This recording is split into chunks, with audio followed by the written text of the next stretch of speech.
எல்லோருக்கும் வணக்கம். இன்று மிக இன்று 2026ஆம் ஆண்டு ஜூன் 22ஆம் தேதி. இன்று மிக முக்கியமான விடயமாக பிரித்தானியாவின் அரசியல் தொடர்பாக பார்க்கலாம். பிரித்தானியாவின் பிரதமர் கியர் ஸ்டார்மர் என்று தனது பதவியை ராஜினாமா செய்திருக்கின்றார்.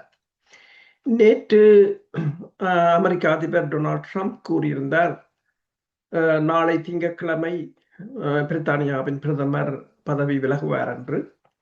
அவர் கூறியது போலவே ஸ்டார்மர் பதவியை விலகி இருக்கின்றார். இதில் அமெரிக்காவின் அழுத்தங்கள் இருந்ததா என்றால் ஓம் என்றுதான் கூறலாம்.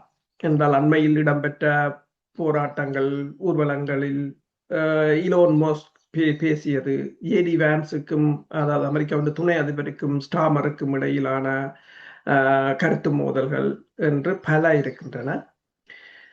கடந்த வாரம் G7 மாநாட்டில் பிரான்சில் கலந்து கொண்ட ஸ்டார்மர் இன்று அந்த பதவியில் இல்லை.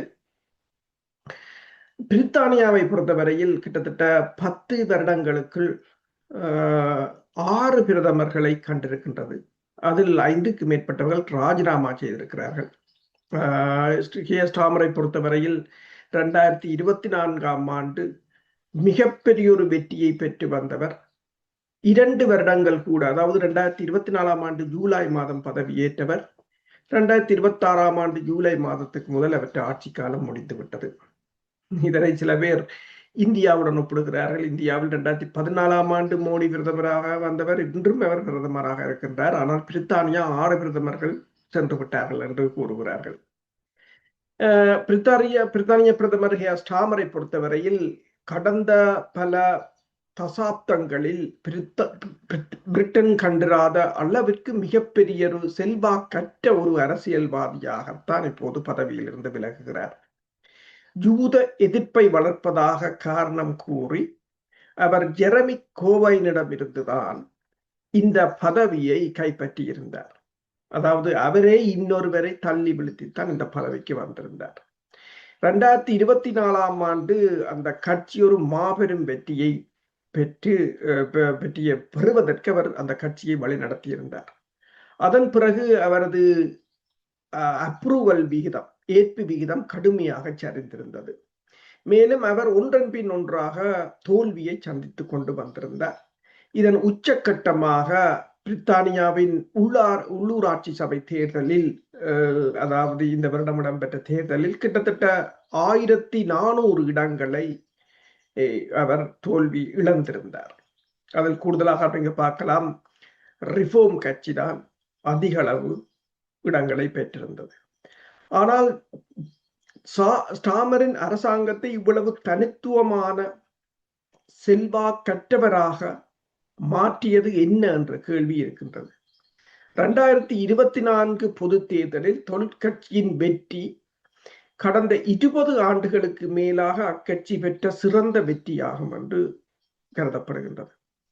14 ஆண்டுகால கன்சர்வேட்டிவ் கட்சியின் ஆட்சியை முடிவுக்கு கொண்டு வந்த இந்த தேர்தல் 174 இடங்களை பெரும்பான்மையுடனும், அவருக்கு முந்தைய கன்சர்வேட்டிவ் தலைவர்கள் எவரும் கண்டிராத அல்லது வெற்றி பெற்றிராத அளவிலான மக்களின் ஆதரவுடனும் தான் ஸ்டார்மர் டவுனிங் ஸ்ட்ரீட்டின் நம்பர் 10 என்று அழைக்கின்ற தனது அலுவலகத்துக்குள் நுழைந்திருந்தார்.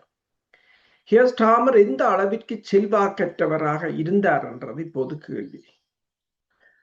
அந்த நல்ல காலம், அதாவது அவர் டவுனிங் ஸ்ட்ரீட்டுக்கு எந்த மிகப்பெரிய வெற்றியுடன் நுழைந்த போதிருந்த அந்த நல்ல காலம் படிப்படியாக மாறத் தொடங்கியது.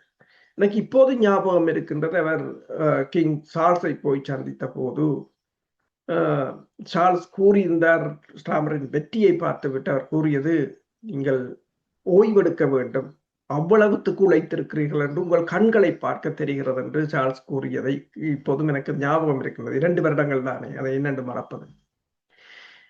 ஆனால் அதாவது தேர்தல் நடந்து 1 மாதத்துக்குள் ஸ்டார்மரின் நிகர ஏற்பு விகிதம், அதாவது அப்ரூவல் ரேட் +7 இருந்து 0 குறைந்தது. மேலும் 52% பிரித்தானிய மக்கள் வந்து நாடு தவறான திசையில் செல்கிறது என்று தாங்கள் உணர்வதாக இந்த இப்சோஸ் என்ற அந்த நிறுவனம் நடத்திய கருத்து கணிப்பில் தெரிவித்திருந்தனர்.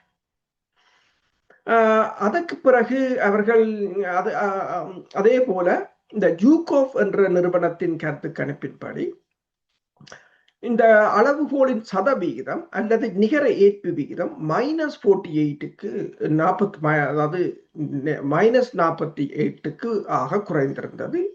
இதை சமீப வரலாற்றில் பிரித்தானியாவில் மிகவும் ஒரு மக்களால் புறக்கணிக்கப்பட்ட தலைவராக அடையாளப்படுத்தியிருந்தது.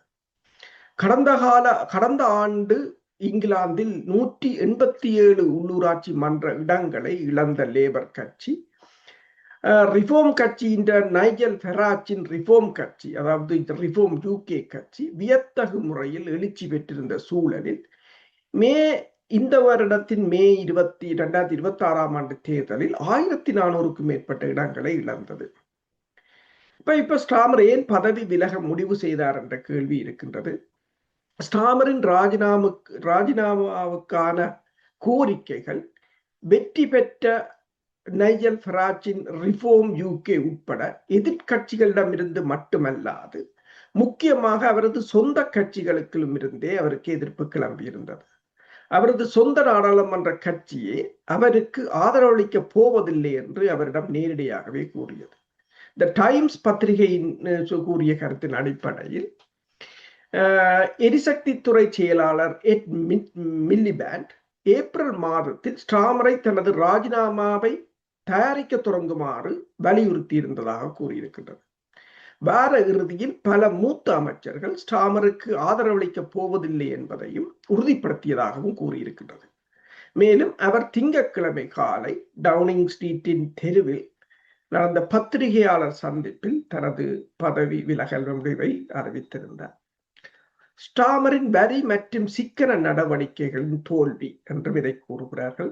2024 பதவியேற்ற பிறகு நாட்டு மக்களுக்கு ஆற்றிய தனது முதல் உரையில் ஸ்டாமர் தனது அரசாங்கம் பொது நிதியில் 22 பில்லியன், அதாவது 29.9 பில்லியன் டாலர்கள், 22 பில்லியன் பவுண்ட்ஸ் ஒரு துண்டு விழுந்தொகை இருப்பதாகவும், அதாவது பிளாக் ஹோல் என்று அல்லது கரும்புள்ளிகை கண்டுபிடித்திருப்பதாகவும், அதை சரி செய்ய மக்கள் விரும்பாத முடிவுகளை எடுக்க வேண்டியிருக்கும் என்றும் தெரிவித்திருந்தார்.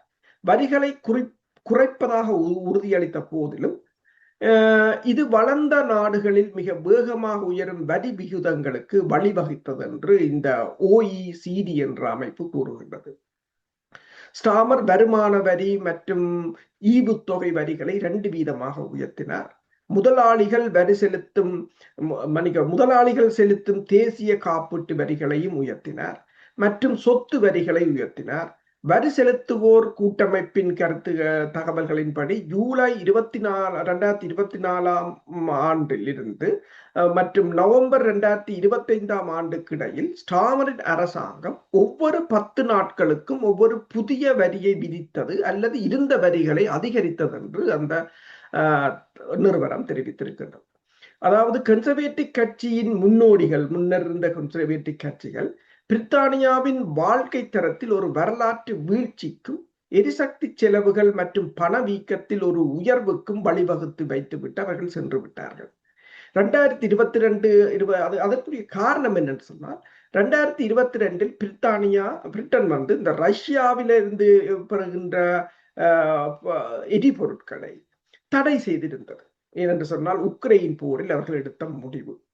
அதாவது இந்த ஒரு பதவி விலகல் நாடுகளில் ஏற்படுகின்ற இந்த நிகழ்வுகளுக்குரிய பின்னணியை நீங்கள் ஆராய்ந்து பார்த்தால் முழுக்க இந்த உக்ரைன் போர், ஈரான் போர், காசாவில் இடம்பெற்ற போர் இவைதான் பின்னணியாக இருக்கின்றன. அவை பொருளாதாரத்தை சீரழித்து விட்டு, அதாவது இந்த இந்த எரிபொருளை அவர்கள் நிறுத்தியது வந்து கடுமையாக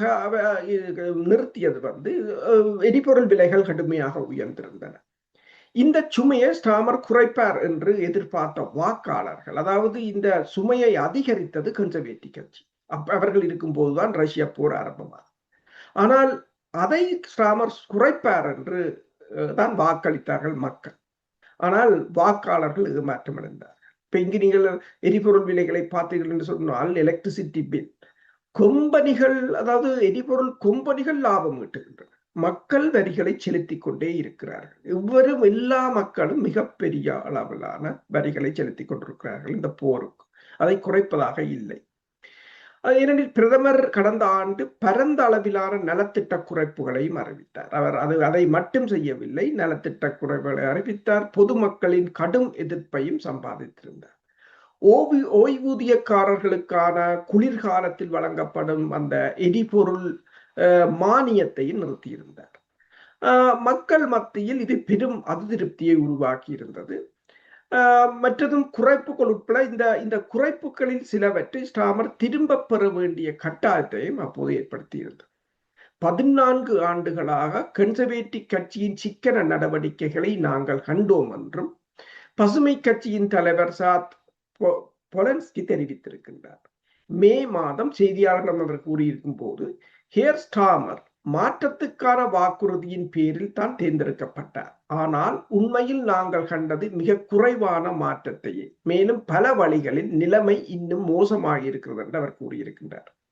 அடுத்தது ஸ்டாமர் என்ற டபுள் ஸ்டாண்ட் என்று கூறுவது பேச்சுரிமையை குற்றமாக்கி இருக்கின்றார். ஸ்டாமரின் வரி உயர்வுகளும் நலத்திட்ட குறைப்புகளுக்கும் இடதுசாரிகளை அது கோபப்படுத்தியதென்றாலும் 2024 ஆண்டின் பிற்பகுதியில் நிகழ்ந்த தொடர்ச்சியான குடியேற்ற எதிர்ப்பு கலவரங்களுக்கு அவர் அளித்த பதில் வலதுசாரிகளையும் ஆத்திரமூட்டியதாக கூறப்படுகிறது. குடியேற்ற எதிர்ப்பு சமூக ஊடக பதிவுகளை வெளியிட்டதற்காக நூற்றுக்கணக்கான பிரித்தானிய மக்கள் கைது செய்யப்பட்டார்கள். மேலும் கலவரங்களையும் இணையத்தில் அவர்களுக்கு ஆதரவளித்தவர்களையும் சிறையில் அடைப்பதற்காக வன்முறை குற்றவாளிகள் சிறையில் இருந்து முன்கூட்டியே விடுவிக்கப்பட்டிருந்தனர். உண்மையான குற்றங்களை விட பேச்சுரிமை குற்றங்களுக்கு ஸ்டாமர் வெளிப்படையாக முன்னுரிமை அளித்திருந்ததாக குற்றம் சுமத்தப்பட்டிருந்தது. இந்த எக்ஸ் நிறுவனத்தின் தலைவர், அதாவது ட்விட்டர் என்று கூறுகிறது, இலோன் மஸ்க் பிரதமரை இரட்டை டபுள் ஸ்டாண்ட் என்று குறிப்பிட்டிருந்தார். அவருடன் ஒரு பகிரங்கமான வாக்குவாதத்திலும் ஸ்டாமர் ஈடுபட்டிருந்தார். ஸ்டாமர் ஏற்கனவே குற்றம் சுமத்தியிருந்தார், இலோன் மஸ்க் உள்ளக அரசியலில் தலையிடுகிறார் என்று கூட அந்த சண்டை போயிருந்தது.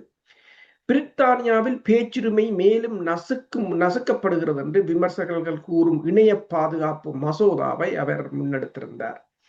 பின்னர் அமெரிக்க துணை ஜனாதிபதி ஜேடி வான்ஸின் கோபத்தையும் அது தூண்டியிருந்தது. அதாவது ஸ்டாமரின் முகத்துக்கு நேரேயே வான்ஸ் கூறியிருந்தார், நீங்கள் பேச்சுரிமை மீறல்களில் ஈடுபட்டிருக்கிறீர்கள் என்று. அவை பிரிட்டனை மட்டுமல்ல, அமெரிக்க தொழில்நுட்ப நிறுவனங்களையும் அதன் நீட்சியாக அமெரிக்க குடிமக்களையும் பாதிக்கின்றன என்று கூட ஜேடி வான்ஸ் கூறியிருந்தார். இதில் நீங்கள் பார்க்கலாம், இந்த அமெரிக்காவின் தலையீடுகளும் அதிகம். இந்த பிரச்சனைகளும் சட்டவிரோத குடியேற்றங்களை குறைப்பதில் ஸ்டாமர் தவறியதும் சேர்ந்து தான் அதே சமயம் இந்த உள்ளூராட்சி சபைகளை இழந்ததும் ஸ்டாமருக்கு எதிராக மாறியிருந்தது. அது மட்டுமல்லாது 2020 ஜெரமி கோபைன் லேபர் கட்சி தலைவராக பதவியில் இருந்த போது அவரை நீக்கிய பிறகு ஸ்டாமர் கோபைனின் பலஸ்தீன ஆதரவு கொள்கை அனைத்தையும், கோபைனை நீக்கியதற்கு காரணம் அவர் ஆன்டி செமிட்டிசம் என்று சொல்லி இஸ்ரேலுக்கு எதிரானவர் என்று சொல்லியும் பலஸ்தீனத்துக்கு ஆதரவானவர் என்று சொல்லியும் தான் நீக்கியிருந்தார். ஆனால் அதற்கு பிறகு அந்த கொள்கைகளை ஸ்டாமர் கைப்பற்றிருந்தார். மேலும் அவர் இந்த கட்சி யூத எதிர்ப்பிலிருந்து தங்களை தூய்மைப்படுத்திக் கொள்வதாகவும் காட்டியிருந்தது. கட்சிக்குள் இஸ்ரேல் ஆதரவு ஊழியர்கள், பத்திரிகையாளர்கள் மற்றும் வழக்கறிஞர்கள் குழுக்கள் ஊடுருவியதை அவர் கண்டுகொள்ளாமல் விட்டிருந்தார். ஜெரமி கோபைனின் பலஸ்தீன ஒற்றுமை இயக்கத்தின் உறுப்பினராக இருந்து ஆக்கிரமிக்கப்பட்ட பலஸ்தீன பகுதியிலிருந்து வரும் பொருட்களை புறக்கணிப்பதை ஜெரமி கோபைன் ஊக்குவித்திருந்தார். ஆனால் ஸ்டாமர் 2023 பிற்பகுதியில் காசாவில் போர் நிறுத்தத்துக்கு அழைப்பு விடுக்க வேண்டும் என்ற தனது கட்சிக்குள் எழுந்த கோரிக்கைகளை கூட நிராகரித்திருந்தார். மேலும் அப்பகுதியில் வசிக்கும் 20 லட்சத்துக்கு மேற்பட்ட மக்களுக்கு மின்சாரம், குடி தண்ணீர் அவற்றை இஸ்ரேல் நிறுத்திய போது அது இஸ்ரேலின் உரிமை என்று அதுக்கு பகிரங்கமாக வாதிட்டிருந்தார். அவர் இந்த மனைவியும் ஒரு யூத இனத்தைச் சேர்ந்தவர் தான். பலஸ்தீன ஆக்ஷன் அமைப்பை ஒரு பயங்கரவாத அமைப்பாக பட்டியலிட்டிருந்தார். அந்த அமைப்புக்கு ஆதரவை தெரிவித்ததற்காக ஆயிரக்கணக்கான போராட்டக்காரர்களை கைது செய்திருந்தார். மேலும் மொழி பயன்பாட்டை கட்டுப்படுத்த அழைப்பு விடுத்தது மற்றும் இஸ்ரேலுக்கு எதிரான போராட்டங்களை தடை செய்தது போன்ற காரணங்களால் இடதுசாரி மற்றும் முஸ்லிம் வாக்காளர்கள் பெருமளவில் அவரது கட்சியை கைவிட்ட பின்னரே ஸ்டாமர் தனது நிலைப்பாட்டை மாற்றிக்கொண்டு இஸ்ரேல் பலஸ்தீன மோதல்களுக்கு போர் நிறுத்தம் மற்றும் இரு ஸ்டேட் என்று சொல்லி இரு அரசு தீர்வு என்றதை பிறகுதான் அவர் ஆதரித்தார். பசுமை கட்சி, அதாவது கிரீன் கட்சி, பலஸ்தீன பிரச்சனையை தனது கொள்கை அறிக்கையின் மைய பகுதியாக ஆக்கியிருந்தது. இந்த ஆண்டின் தொடக்கத்தில் மான்செஸ்டரில் நடந்த ஒரு முக்கிய இடைத்தேர்தலில் முஸ்லிம் வாக்காளர்களை அது கவர்ந்து வெற்றி பெற்றிருந்தது. வியாழக்கிழமை தேர்தலுக்கு முன்னதாக பொலன்ஸ்கி வாக்குச்சீட்டில் உள்ள அம்சங்களில் பலஸ்தீனமும் ஒன்று என்று குறிப்பிட்டிருந்தார். பல மக்கள் தங்கள் உள்ளூர் சேவைகள் குறித்து மிகவும் வலுவாக உணர்கிறார்கள் என்றும் அவர்கள் அவ்வாறு உணர்வது நியாயமே என்றும் அதே சமயம் கண்டிக்கத்தக்க ஒரு இனப்படுகொலை காசாவில் நடக்கிறது என்றும் அதே அளவு வலுவான அதையும் இந்த பிரித்தானிய மக்கள் வலுவாகத்தான் உணர்கிறார்கள் என்றும் அவர் கூறியிருந்தார், கிரீன் கட்சியின் தலைவர். இதுல இன்னொரு பிரச்சனை எப்ஸ்டீனுடனான தொடர்பு. மெண்டல்சன் விவகாரத்தை பொறுத்தவரையில் ஸ்டாமரின் நற்பெயரை இந்த விவகாரமும் களங்கப்படுத்தி இருந்தன. பீட்டர் மெண்டல்சன் பிப்ரவரி முதல் செப்டம்பர் 2025 வரையிலும் ஸ்டாமரின் அமெரிக்க தூதராக பணியாற்றியிருந்தார். அப்போது குழந்தை பாலியல் குற்றவாளியான நிதியாளர் ஜெஃப்ரி எப்ஸ்டீனுடன் தனது நீண்டகால உறவின் காரணமாக பிறகு அவர் பதவி நீக்கப்பட்டிருந்தார். மண்டேல்சனை தூதராக நியமித்த போதே எப்ஸ்டீனுடனான அவரது தொடர்புகளை ஸ்டாமர் அறிந்திருந்தார் என்று கூறுகிறார்கள். ஆனால் 2008 சிறையிலிருந்து முன்கூட்டியே விடுதலை பெறுமாறு மண்டேல்சன் எப்ஸ்டீனை தனது உற்ற நண்பர் என்று அழைத்ததாகவும் அவரை ஊக்குவித்ததும் அடங்கிய மின்னஞ்சல்கள் வெளிவந்த பிறகுதான் அவரை பணிநீக்கம் செய்ய ஸ்டாமர் நிர்பந்திக்கப்பட்டிருந்தார். மண்டேல்சன் பிப்ரவரியில் கைது செய்யப்பட்டிருந்தார். 2000களில் பிற்பகுதியில் எப்ஸ்டீனுக்காக பரப்புரை செய்ததற்காகவும் அந்த பிரபல பாலியல் குற்றவாளிக்கு இரகசிய தகவல்களை கசிய விட்டதற்காகவும் இப்போது அவர் மீது விசாரணை நடத்தப்படுகின்றது. எப்ஸ்டீன் நன்கு அறியப்பட்ட கூட்டாளியை நியமித்த பழிக்கு ஸ்டாமர் தலைமை பணியாளர், அதாவது ஸ்டாமர் தனது பழியை அவரின் தலைமை பணியாளர் மேகன் மெக்ஸ்வினியை தான் அந்த பழியை ஏற்றுக்கொண்டு பதவி விலகியிருந்தார். சுருக்கமாக சொன்னால், அதாவது இடது மற்றும் வலதுசாரி மாற்றுக்களுக்கான ஆதரவு பெருகியதற்கு ஸ்டாமரின் கொள்கை பதிவுகளே போதுமான காரணமாகும். 2 வருட லேபர் கட்சி தலைமைக்கு பிறகு பிரித்தானியர்கள் ஏழ்மையடைந்து சுதந்திரம் குறைந்து மேலும் பிளவுபட்டுள்ளனர் என்று பிரித்தானிய ஊடகங்கள் தெரிவித்திருக்கின்றன. இருப்பினும் அவரது கொள்கை தோல்விகள் அவரது மக்கள் செல்வாக்கின்மையின் ஒரு அம்சம் மட்டுமே அந்த லேபர் கட்சி தலைவர் என்று கூறுகிறார்கள். நவீன பிரித்தானிய அரசியலில் இதுவரை காணப்படாத ஒருவித உள்ளுணர்வு ரீதியான அடிமன வெறுப்பையும் அவர் தூண்டியிருக்கின்றார். வர்ணனையாளர்கள் என்னென்று கூறுகிறார்கள் என்று சொன்னால், ஸ்டாமர் ஒரு பயனற்றவர் மற்றும் கவர்ச்சியற்றவர், வெற்று உடையக்கூடிய மற்றும் மரக்கட்டை போன்றவர் என்று கூட எல்லோரும் அவரை விமர்சிக்கிறார்கள். மேலும் வலதுசாரி மற்றும் இடதுசாரி கூட்டத்திடமிருந்தும் கூட ஹியர் ஸ்டாமர் ஒரு முட்டாள் என்ற கோஷங்களை கூட அவர்கள் எழுப்பியிருப்பதாக பிரித்தானிய ஊடகங்கள் தெரிவிக்கின்றன. லேபர் கட்சிக்குள் மில்லிபேண்ட் போன்றவர்கள் ஸ்டாமரிடமிருந்து தங்களை விலக்கிக் கொண்டு தாங்கள் செய்தியை முன்வைக்க ஒரு புதிய தலைவரை நியமிப்பதன் மூலம் ஆதரவை மீண்டும் பெற முடியும் என்று நம்புகிறார்கள். தங்கள் செய்திகளை அவர்கள் ஊடாக கடத்த முடியும் என்று. சமீபத்தில் நடந்த மான்செஸ்டரில் நடந்த இடைத்தேர்தலில் லேபர் கட்சியின் ஆண்டி பேகம் பெற்ற வெற்றியானது ஒரு புதிய தலைவருக்கான மக்களின் ஆதரவு அலையை உணர்த்தியதாகவும் இப்போது கூறப்படுகின்றது. அவர் அதிகாரத்தால் அதிகம் ஊழலற்றவராகவும் இடது மற்றும் வலது ஆதரவாளர்களால் கடுமையாக வெறுக்கப்படும் லண்டன் மேட்டுக்குடியைச் சேர்ந்தவர் என்பது வெளிப்படையாக தெரியாதவராகவும் இருக்கின்றார். பாரம்பரியமான லேபர் கன்சர்வேட்டிவ் கட்சிகளின் இரட்டை ஆதிக்க காலம் முடிந்துவிட்டதென்றும் பொலன்ஸ்கி பொலன்ஸ்கியும் ஃபெராஜும் நைஜல் ஃபெராஜும் இப்போது கருதுகிறார்கள். அதாவது இது பல இடங்களில் இப்ப தமிழகத்தில் திமுகவின் கட்சி முடிந்தது, இலங்கையில் சுதந்திர கட்சி ஐக்கிய தேசிய கட்சியின் ஆட்சி முடிந்தது, அதே போல இங்கேயும் கன்சர்வேட்டிவ் கட்சி லேபர் கட்சியின் ஆட்சி முடிந்தது என்றுதான் இப்போது ரிஃபார்ம் கட்சியாக இருக்கலாம் அல்லது கிரீன் பார்ட்டியாக இருக்கலாம், அவர்களும் அதைத்தான் எண்ணுகிறார்கள். மே மாத தேர்தல் முடிவுகள் பிரிட்டிஷ் அரசியலில் எல்லா வகையிலும் முழுமையாக மறுவடிவமைக்கப்படுவதை, பிரித்தானியாவின் அரசியல் சீரமைக்கப்படுவதை குறிக்கின்றன என்று ஃபெராஜ் செய்தியாளர்களிடம் தெரிவித்திருக்கின்றார். அதே நேரத்தில் புதிய அரசியல் என்பது பசுமை கட்சிக்கும் அதாவது ரிஃபார்ம் கட்சிக்கும் இடையிலான ஒரு போட்டியாக இருக்கும் என்று போலன்ஸ்கி கூறியிருக்கின்றார். கியர் ஸ்டார்மரை பொறுத்தவரையில் இங்கிலாந்து அதாவது இந்த பதவியில் இருந்து அவமானமாக ராஜினாமா செய்ததாகத்தான் இப்போது வர்ணனையாளர்கள் கூறுகிறார்கள். ட்ரம்பை பொறுத்தவரையில் ஞாயிற்றுக்கிழமையே கூறிவிட்டார், குடியேற்றம் மற்றும் எரிசக்தி விடயங்களில் அவர் படுதோல்வி அடைந்திருக்கின்றார்.